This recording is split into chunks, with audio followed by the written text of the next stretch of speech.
अस्सलाम वालेकुम दोस्तों। हम आपके पास ट्रेडिंग स्ट्रेटजी, आज हम आपको गोल्ड, क्रूड ऑयल और नैस्डैक तमाम इंस्ट्रूमेंट्स पर बात करेंगे और साथ साथ जो ट्रम्प साहब का ये जो 100% टैरिफ उन्होंने चाइना पे लगाया है उसके हवाले से भी बात करेंगे। इसका इम्पैक्ट ग्लोबल मार्केट पे जो हुआ है और जो हो सकता है उसको थोड़ा सा डिस्कस करेंगे। देखिए, मार्केट में जो नंबर ऊपर नीचे होते हैं वो मार्केट के लिए इतनी बड़ी परेशानी नहीं होती जितनी की परेशानी अनसर्टेनिटी होती है। और बेसिकली इस वक्त पूरी दुनिया में मईशत पे अनसर्टेनिटी छाई हुई है और ये अनसर्टेनिटी जो है ये कोई डेटा के नंबर से या अर्निंग से या इस तरह के कोई इकोनॉमिक नंबर से नहीं आ रही, ये बदनसीबी से सियासत से आ रही है। और आप देख सकते हैं कि एक स्टेटमेंट जो है उसने मार्केट को किस तरह दहला के रख दिया, किस तरह मार्केट काइंड ऑफ क्रैश हो गई और कितने फीसद मार्केट गिर गई।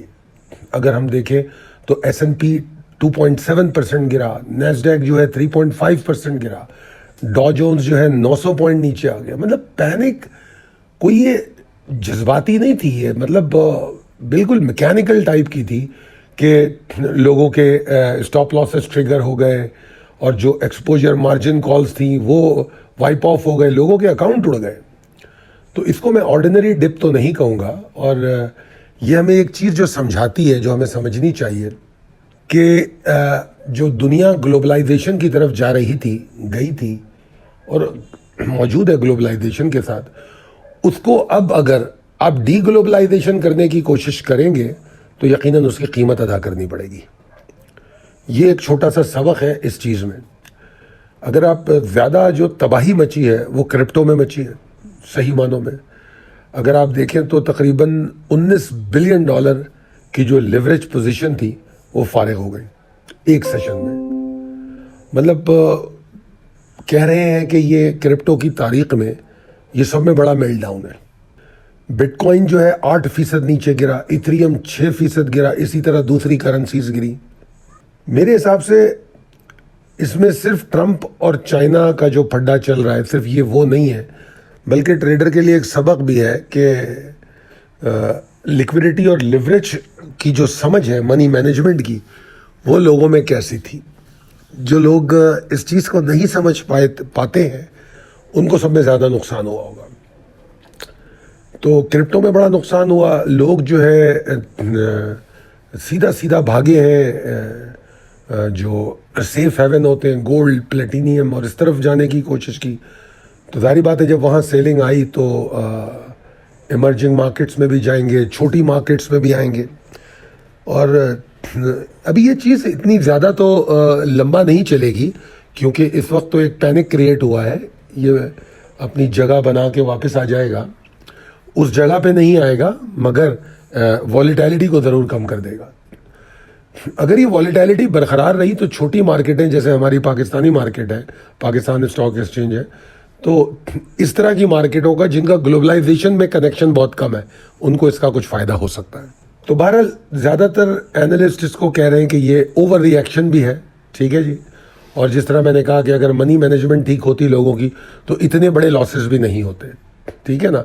मगर बहरहाल जिस तरह मैंने कहा कि ये इमोशनल से ज़्यादा मैकेनिकल था, तो लॉसेस तो होने थे। और इस वक्त भी पोजीशन अभी ठीक नहीं हुई है, क्योंकि पॉलिटिकल टोन जो है इसके बाद भी, क्योंकि अभी मैं देख रहा था कि चाइना ने भी एक स्टेप उठाया है। पोर्ट एंड जो पोर्ट की जो फ़ी होती है, जो क्या होते हैं चार्जेस होते हैं, वो पता नहीं काफ़ी हद तक बढ़ा दिए कि अगर कोई शिप वहाँ से आएगा अमेरिका से या बाहर से, तो उसको उन्होंने बहुत ज़्यादा चार्ज कर दिया है। तो इस तरह एक दूसरे पर, इसी को हम टैरिफ वॉर कहते हैं, तो एक दूसरे पर हमले कर रहे हैं और इसका खमियाजा भुगतेंगे जो इकोनॉमीज जुड़ी हुई हैं उनके साथ। पाकिस्तान का इतना बड़ा मसला नहीं, हम किसी के साथ जुड़े हुए नहीं हैं, हम ग्लोबलाइजेशन से काफ़ी दूर हैं। मगर बहरहाल कुछ ना कुछ फ़र्क तो आएगा, ऐसा भी नहीं है। मगर बहरहाल उस तरह नहीं आएगा जिस तरह जो कनेक्टेड इकोनॉमीज हैं उनमें आएगा। अब ट्रेडर को क्या करना चाहिए, एक तो अपनी कम्युनिकेशन स्ट्रॉन्ग करें, क्या हो रहा है उस पर नज़र रखें, ठीक है ना। और देखें कि ट्रंप और उसके जो अलाइज हैं उनके बयानात और उनका रद्द अमल क्या आ रहा है। वॉलेटिलिटी इंडेक्स को देखें, कि क्या वो ऊपर ही रहता है या नीचे गिरता है। ठीक है जी। ये सब में ज़्यादा तो क्योंकि क्या है वो नैस्डैक जो टेक्निकल और ऐसे फील्ड थे जिसमें रेयर अर्थ मिनरल का इन्वॉल्वमेंट था, टेक्नोलॉजी जो मैन्युफैक्चरिंग रिलेटेड सेक्टर थे, उनको बहुत ज़्यादा फ़र्क पड़ा है। और क्रिप्टो में टेक्निकली रिकवरी हो सकती है, पैनिक सेलिंग हुई है तो क्रिप्टो जो है उसको बहुत ज़्यादा टेक्निकली, वैसे तो मैं तो मशवरा ही क्रिप्टो में टेक्निकल ट्रेडिंग का देता हूँ, तो अगर आप उसको फॉलो करें तो मेरे ख्याल में वो ठीक हो सकता है। अगर मैं सारी को कंक्लूड कर दूँ तो मैं समझता हूँ कि ये सब दिमाग में रह जाएगा आपके कि ये जो कुछ भी हुआ है उसने कॉन्फिडेंस को शटर कर दिया है। ठीक है जी। और आपको ये समझने की ज़रूरत है कि जिस तरीके से कल हुआ तो प्राइस चार्ट पे तो इतनी मूव मैं समझता हूँ सही मानों में देखें तो शायद बाद में नजर आई, पैसा पहले इवापोरेट हो गया। तो इन्वेस्टर्स को समझना होगा, वॉलेटिलिटी को समझना होगा, मार्केट साइकोलॉजी को समझना होगा, जियोपॉलिटिकल डिसीजंस को समझना होगा। तो अगर इसको समझेंगे तो, और क्योंकि इस वक्त वॉर का सीज़न है, हर तरफ जंगें लगी हुई हैं, अभी एक एग्रीमेंट तो हो रहा है मगर उस एग्रीमेंट का अंजाम क्या होगा, कहाँ तक चलेगा, जब उसके जो लोग गिरफ्तार किए हुए थे इसने हमास ने, वो जब छूट जाएंगे तो फिर इसराइल का असल चेहरा सामने आएगा। तो अभी चीज़ें अभी ख़त्म नहीं हुई हैं मेरे ख्याल में। और ट्रंप साहब जब तक सदर के ओहदे पर फाइज हैं, आपको अपने जहन में इस वॉलेटिलिटी को रखना चाहिए, क्योंकि बहुत ही अनप्रिडिक्टेबल किस्म के आदमी हैं वो। कोई भी स्टेटमेंट भी दे सकते हैं, कोई भी एक्शन ले सकते हैं, कोई भी पेपर साइन कर सकते हैं और किसी टाइम भी यू टर्न ले सकते हैं, वापस आ सकते हैं, जो उन्होंने पहले कहा था उससे मुकर भी सकते हैं। तो मेरे हिसाब से कि अभी ये बात का टैरिफ वॉर शुरू हुई है और ये कॉन्फ्लिक्ट रहेगा और इस पर स्पेकुलेशन भी होगी, इस पर पॉलिटिक्स भी होगी। अभी पॉलिसियाँ नज़र नहीं आ रही कि पॉलिसी क्या होगी, क्योंकि अभी किसी को समझ ही नहीं आ रहा कि करना क्या है। अभी तो एक नफ़रत, पॉलिटिक्स और उसका इजहार किया जा रहा है। तो बहरहाल आप लोग डिसिप्लिन रहिए और कोशिश कीजिए कि टेक्निकली आपको पता हो आप क्या करने जा रहे हैं। अब जनाब हम चलते हैं अपने मार्केट्स की जो पॉसिबिलिटीज़ है उनको देखते हैं। समय पहले मैं डॉलर पे बात करूंगा। तो ये जो डॉलर है जनाब, ये इसके बारे में हम बता रहे थे कि ये देखे भाई कंसिस्टेंट है और चल रहा है, आहिस्ता आहिस्ता करके ऊपर जा रहा है, इंचिंग अप, थोड़ा थोड़ा करके ऊपर जा रहा है। अभी भी डॉलर की पोजीशन स्ट्रॉन्ग है, गो के कल उसमें गिरावट आई है जुमे को, मगर अभी भी ठीक है। और मैं समझता हूँ कि 12,774 के ऊपर जो जब तक ये है तो इसकी उम्मीदें बरकरार है कि ये अच्छी कोशिशें करेगा, दोबारा से एनर्जी गेन कर लेगा और फिर 12,801 को तोड़ के तो इसमें तेज़ी भी पैदा हो सकती है। एग्जॉशन की पॉसिबिलिटी इसमें 12,747 के नीचे। गोल्ड को अगर हम देखें तो गोल्ड में जिस तरह मैंने कहा अभी बात जो हो रही थी टैरिफ वॉर पे, तो लोग गोल्ड की तरफ ज़्यादा आएंगे क्योंकि it will be a safe haven. और जुमे की अगर आपने कॉल फॉलो की हो तो हमने लॉन्ग्स को कंटिन्यू कर रहे हैं सिर्फ हम, और हम नीचे जाने पर भी लॉन्ग कर रहे हैं, डिप पर भी हमने लॉन्ग किया है और हम कंसिस्टेंटली शॉर्ट को अवॉइड कर रहे हैं या बहुत लिमिटेड मूव के लिए कर रहे हैं। अभी भी जैसे मैंने लॉन्ग को कंटिन्यू करने के लिए कहा है, 4014.50 के ऊपर लॉन्ग अच्छा है और फिर हर रेजिस्टेंस को तोड़ के नई ताकत इसमें पैदा हो सकती है। और मैं ये समझता हूँ कि अगर ये 4060 के ऊपर ट्रेड करने लग जाए तो इसके अंदर बहुत ज़्यादा ताकत भी आ सकती है। हाई तो बना ही रहा है, अभी भी नया हाई बना है, तो फिर हमें मज़ीद एक रैली कोई $100 $80 की देख सकते हैं। शॉर्ट की बात अगर मैं करूं तो वो तो 3968 के नीचे नज़र आता है, जो कि यहाँ से काफ़ी दूर है, मगर शॉर्ट ऑन स्ट्रेंथ का ऑप्शन होता है अगर 4014.50 और 4034 के बीच में एग्जॉशन कंफर्म हुई तो हम छोटी मोटी शॉर्ट ऑन स्ट्रेंथ शायद कर सकेंगे। ठीक है जी। मगर इस वक्त आप याद रखिएगा, जिनको बहुत अच्छी ट्रेड समझ आती है वही शॉर्ट में हाथ डालें, वरना लंबा फंस भी सकते हैं। अब हम चलते हैं क्रूड ऑयल की जानिब। तो क्रूड ऑयल जो है उसमें हम देख रहे हैं कि अगर आपने जुमे की कॉल पढ़ी हो तो उसमें मैंने कहा था कि लॉन्ग को डिस्करेज किया था और मैंने कहा था कि भाई आप शॉर्ट कंटिन्यू करें, आपके पास यही ऑप्शन है। और अगर आप देखें तो मेरे ख्याल में $4 की मूव बनी है, ठीक है ना। अभी भी मैं ये कह रहा हूँ लॉन्ग नहीं करना, शॉर्ट ही को कंटिन्यू करना है। और अगर थोड़ी बहुत रिकवरी होती है, ऊपर जाता है, तो आप शॉर्ट ऑन स्ट्रेंथ कीजिए। ट्रेलिंग स्टॉप लॉस पे पहले मौजूदा शॉर्ट से बाहर आइए, फिर ऊपर जाके फिर दोबारा शॉर्ट कर लीजिए, क्योंकि ये जो एक लेवल आपके पास है 5965 5980 का, इसके नीचे नीचे पावर ऑफ बियर्स कम नहीं होगी। बियर्स की जो ताकत है उसमें कमी नहीं हो रही।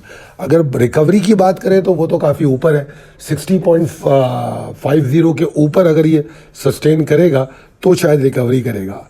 तो इसका मतलब क्या हुआ कि जब तक ये 60.50 तक भी रिकवरी करे तो हम शॉर्ट ऑन स्ट्रेंथ के ऑप्शन को देख सकते हैं, ढूंढ सकते हैं।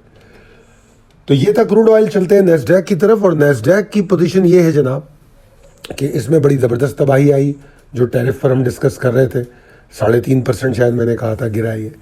तो इसमें लॉन्ग के बारे में सोचना बेकार है, बिल्कुल मत सोचिए। और वैसे भी जुम्मे को 25,105 से हमने शॉर्ट किया था, हमारा ट्रिगर था शॉर्ट का 25,105। तो और अगर अभी आप देखें तो इंडेक्स कहाँ पर है, तो आपको अंदाज़ा होगा कि इंडेक्स जो है अभी 24,256 पे है।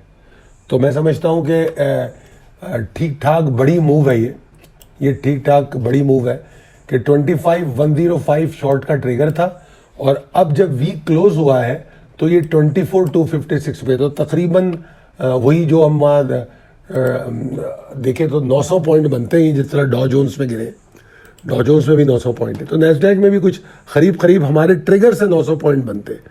तो मेरा मौक़िफ़ अब इसमें यही है कि लॉन्ग मत कीजिएगा। वही जिस तरह क्रूड के बारे में मैंने कहा कि इसमें शॉर्ट और शॉर्ट ऑन स्ट्रेंथ यही ऑप्शन है, क्योंकि अभी अगर ये 24,373 का एक लेवल है आपके पास, इसके नीचे नीचे बियर्स में बहुत पावर है। इवन अगर उसके भी ऊपर जाए तो 25,18 के नीचे भी आपके पास एक लेवल है 24,518, सॉरी मैं गलत बोल गया, 24,518 का एक लेवल आपके पास है। जब उसके नीचे भी है तब भी शॉर्ट ऑन स्ट्रेंथ ही करेंगे हम। तो बेसिकली लॉन्ग तो हम रिकमेंड ही नहीं कर रहे, क्योंकि अगर लॉन्ग में दो सूरतों में लॉन्ग हो सकता है। एक तो ये 24,722 एरिया जो है उसके ऊपर जाके सस्टेन करना शुरू करे, एक तो वहां जाके लॉन्ग हो सकता है। दूसरे ये कि अगर नीचे से कंसिस्टेंसी मिले तब हम लॉन्ग का रिस्क ले सकते हैं। कंसिस्टेंसी बड़ी चीज़ है, क्योंकि जिस तरह की गिरावट हुई है, अगर एक आध मूव ऊपर बनती है और वो उसकी कंसिस्टेंसी को जांचे बगैर लॉन्ग मत कीजिएगा, क्योंकि जाहिर बात है इतना डाइव डाउन सिचुएशन जो आई है तो उसका बैकलैश या रिट्रेसमेंट तो आएगा, तो थोड़ा ऊपर जाके फिर दोबारा नीचे गिर जाएगा, जिसको हम डेड कैट बाउंस भी कहते हैं। तो वो चीज़ होगी। तो ज़रा प्लीज़ इसका ख्याल रखिएगा कि लॉन्ग को या तो अवॉइड कर दें अगर समझ में नहीं आ रहा, ठीक है ना। तो ओवरऑल ये सूरत हाल है। और आपको अक्सर मैं कहता हूं कि जब डेटा नहीं होता, जैसे मंडे को भी कोई अहम डेटा नहीं है, तो जब डेटा नहीं होता तो अक्सर मैं ये कहता हूं कि भाई ख़बरों पे नज़र रखो। तो आई विश के आप लोगों ने ख़बरों पे नज़र रखा हो। अगर आपने रखा है तो फिर आपको कुछ ना कुछ चीज़ें समझ आ रही होंगी। तो अभी भी ख़बरों पे नज़र रखिएगा, क्योंकि अभी जो गिरावट हुई है उसके बारे में मैंने आपसे कहा कि इसका बेसिक वजह ही वही टैरिफ वाला मसला है। तो लिहाजा इस पर ध्यान रखिए। मंडे को कोई ख़ास हमारे पास वो नहीं है, क्या कहते हैं, डेटा। तो टेक्निकल लेवल्स को फॉलो कीजिए। दुआ करता हूँ कि आप कामयाब ट्रेड करें। बहुत शुक्रिया। वीडियो पसंद आए तो कमेंट करके ज़रूर बताइएगा। बहुत शुक्रिया। अल्लाह हाफ़िज़।